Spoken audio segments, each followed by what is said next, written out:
Hey everybody. So, I've been using this new dash cam for the past couple weeks. Vantrue OnDash R2 dash cam. Currently retails for $139 on Amazon, and it is actually the old silver version, so there is a newer version than this. Okay, so first we'll go over just the positives. So, positive one, as you'll see at the end of me talking, there's a couple examples of daytime driving and nighttime driving. I would say the daytime driving, optimal conditions, this thing takes fantastic video. There were some complaints from people I've seen in other reviews that you can't see the license plate sometimes on other cars. And all I really have to say to that is, you're never going to see the license plate on every car. For the price, unless you want to spend $300 on a dash cam, this is plenty good. The resolution is, it's advertised as 2K, 1296p Super HD, and it has a very sensitive sensor, so if there's any sort of, even if you hit a bump, it'll save that file 10 seconds prior and 20 seconds in the future, just in case there's an accident. You'll be able to easily find where that video is. It can use up to 64 gig micro SD card. I've been using a 32 gig Samsung Class 10 micro SD card, and I get about a couple days worth, which is plenty, really. You don't need to save these files. You really don't. So a couple days is plenty, in my view. The other thing that is really good about this dash cam is the processor, an Ambarella A7, which may be a couple generations old, but it's still a quality processor. Here's the car charger that it comes with. It does have this little nifty thing if you need a USB. And it actually is a quality USB too. It's not just a token USB jack. It charges my phone pretty quick, actually.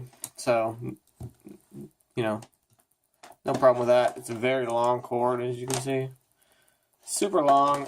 I've been just letting it hang for now. Eventually I will tuck it in. But, just been letting it hang. The other thing I didn't even notice for a long time was that there is a jack on this right here. Can you see? And so basically you plug directly into that instead of plugging directly into this, which is here. So you're not constantly, if you have to take it down, you don't have to unplug from here. All you do is take this down. So this stays constant. And you have your metal connectors here. So it just connects right in, and then it powers up. You don't have to have any wires coming off this device. Let's see if I have any juice. Doesn't look like it. One of the small cons is that, there it goes. It does have a tiny battery. Okay, look, I'm charged up. It does have a tiny battery, so it won't last long on just battery, but not a big deal, in my view. Interface is extremely simple. You can pick your resolution, you can pick your video quality, loop recording if you want it to monitor while parked, sharpness, contrast, let's see, GPS. Here's a GPS connector right here. Your system setup, language, time, auto off, sound, standard, format your SD card. It was very simple. It's not something that you don't normally deal with, interfaces like this, but it was really easy for me to pick up. So, definite good interface on the actual device. You're not going to run into any sort of, confusion. It's very simple, straightforward. The resolution is, 2304 by 1296p. So, and you can pick your resolution. You can lower it if you want. And I did try to lower it, but you're better off just doing as high as you can. And you'll see the YouTube video doesn't actually look as good as what it does when it's straight off the SD card. YouTube has been, they compress it or kill the resolution. But it actually looks very, very good. So I have no issues with the resolution. The sound picks up really good. It'll pick up your conversations in the car. If you were ever in an accident, that may be helpful. The metal, the sort of shininess here looks a little bit cheap. But, the next gen doesn't have this. But it's fine. I mean, what are you going to do? It's fine. Doesn't bother me, really. You can also take pictures with this button here if you wanted to just take a quick picture. I've never needed to do that, though. So as far as complaints go, well, let me just first say something positive about this. This hooks onto your windshield, and then you lock it in place with this. Very sturdy. Super sturdy. So this is awesome. This is awesome. Now for some negatives. The way that this connects is fine, but then if you ever have to take it down and it's hanging on the windshield, it's a bit of a pain in the ass to unhook. So I can do it now because I have in both of my hands, but when this is hanging up on the windshield and then this is hanging there and then you gotta put both your arms up and wiggle it, this will stay sturdy, but it's just, you don't feel like you don't want to be rough with the camera, but at the same time you still have to get it down.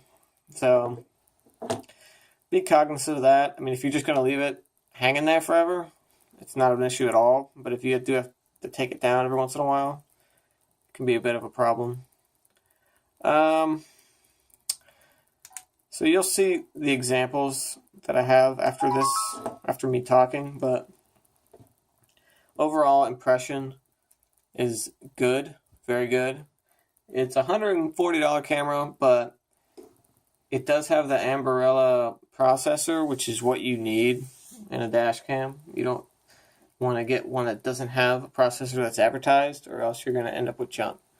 This is not a junk camera. It is a previous model, but I would still recommend it to somebody who needed a dash cam, but maybe not. If you were like a taxi driver, maybe not this.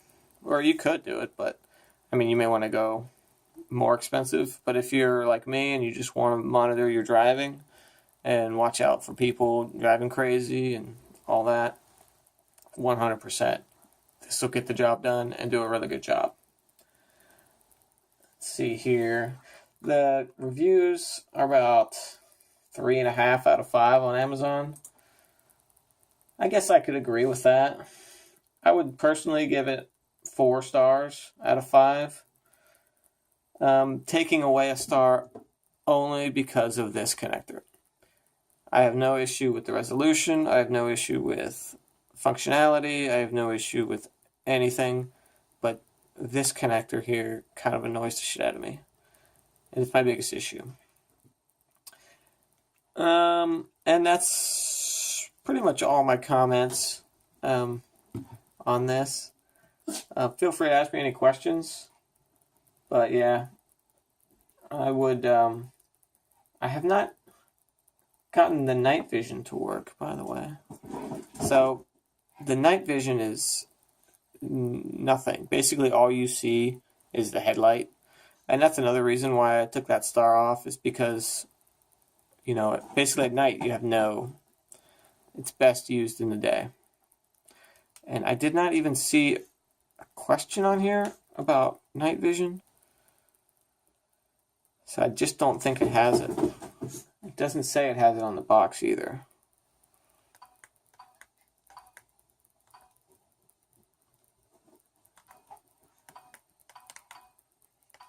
Yeah, I don't see any night vision options.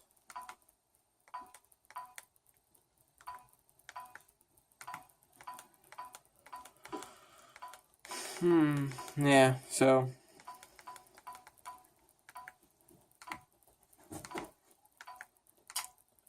no night vision, but that's okay. Just use it during the day. If you drive mostly during the day, it's not a problem.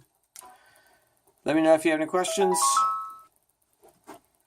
Have a good one. Enjoy the 2 short videos I have coming up.